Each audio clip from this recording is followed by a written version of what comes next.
Why is it fun to walk around in familiar city?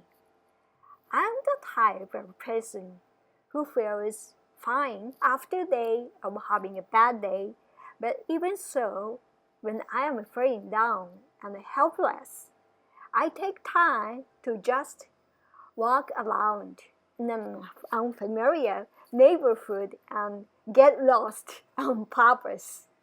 The feeling of being lost makes me feel fulfilled.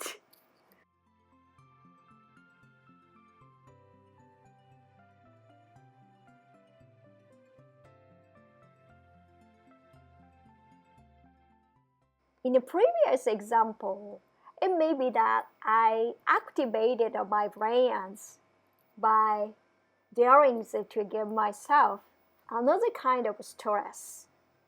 When I still cannot help myself, I get in touch with my friends with whom I have shared successful experience in the past, and we put aside the possibility of realization and talk about our unrealistic dreams for the future.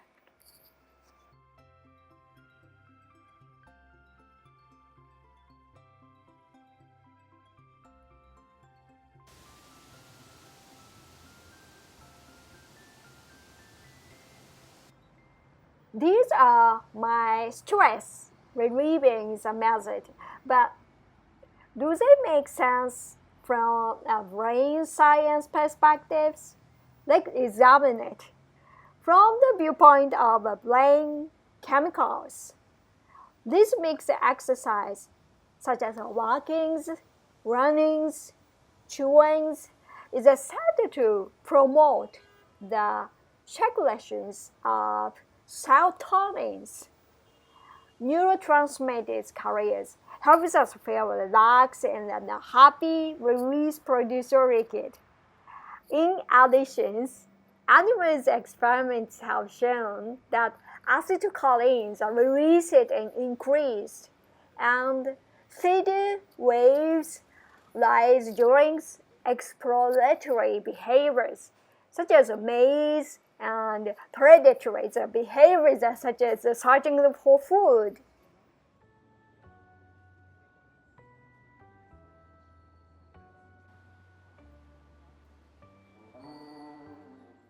In addition, novel experiences such as travel are thought to release noradrenalines, which may enhance memory and learning abilities through the stress response.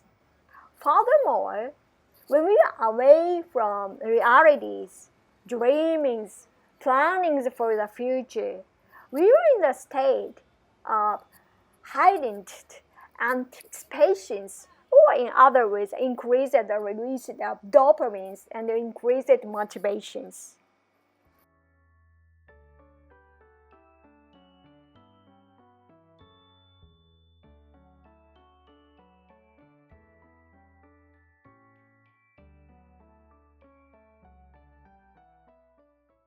I would say that I was unknowingly acting that in a way enhanced the release of these brain chemicals. It makes sense.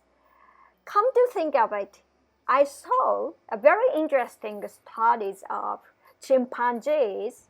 When a chimpanzee is given difficult task, it tends to choose a companion who has been cooperative in the past, try to tackle and task together again. So I see the chimpanzees, and I think I like. When I am feeling down, sometimes I just walk around an unfamiliar neighborhood. This can be said to be the correct behaviors as a stress reliever. Even from a brain science perspective, different between people who recover quickly, people who recover slowly. Some people may have bad days and feel fine after eating something delicious one night, while others maybe always, very often, perpetuates a cringe and have a hard time getting back on their feet. In a sense, this is also individuality. It cannot be said that one is better than the other.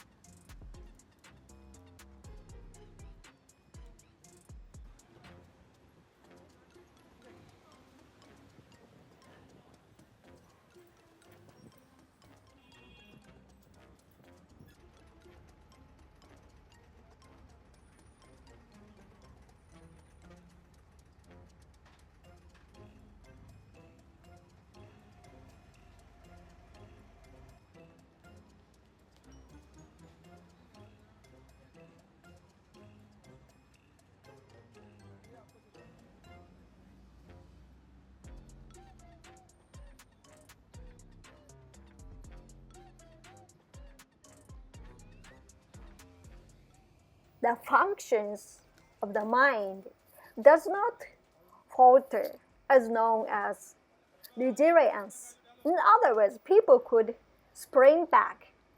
The key overcoming stress in our stressful society is to increase its resilience. But what function the brain as this resilience? The answer is still unclear. Stress sounds like a bad thing, but it is not. According to the natural principle of living organisms, which like to remain at a constant, anything to which the body needed to respond as stress. In extreme case, even seeing the light or hearing a sound can be called stress. The body responds immediately and there either returns to normal, as if nothing had happened, or adapts by rebuilding it to be able to cope quickly the next time it is triggered.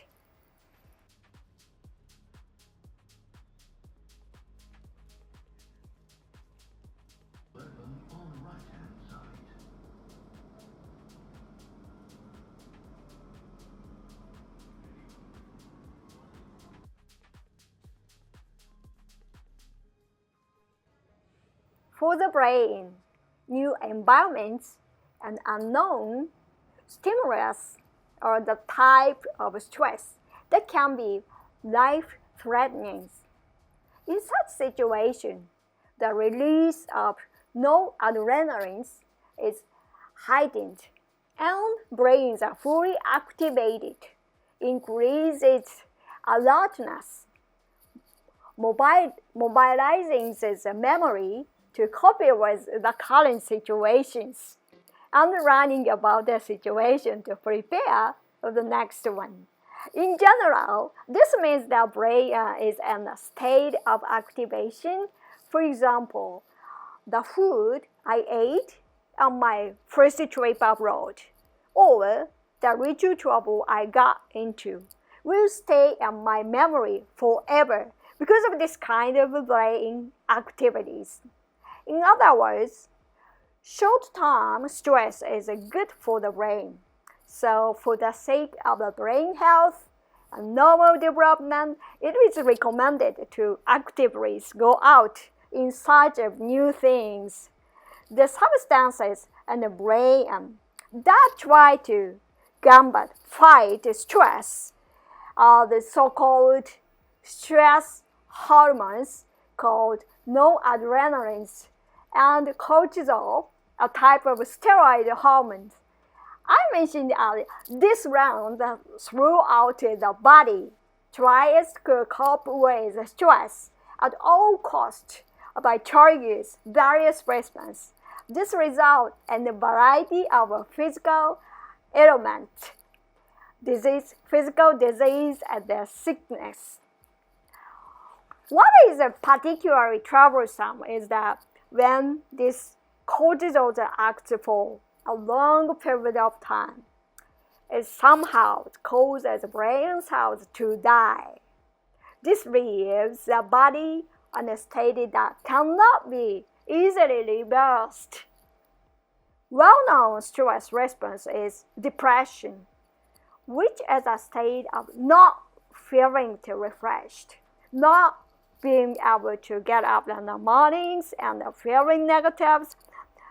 In addition, it may be accompanied by suicidal ideations or thoughts of suicide. If this persisted for several weeks, depression is diagnosed.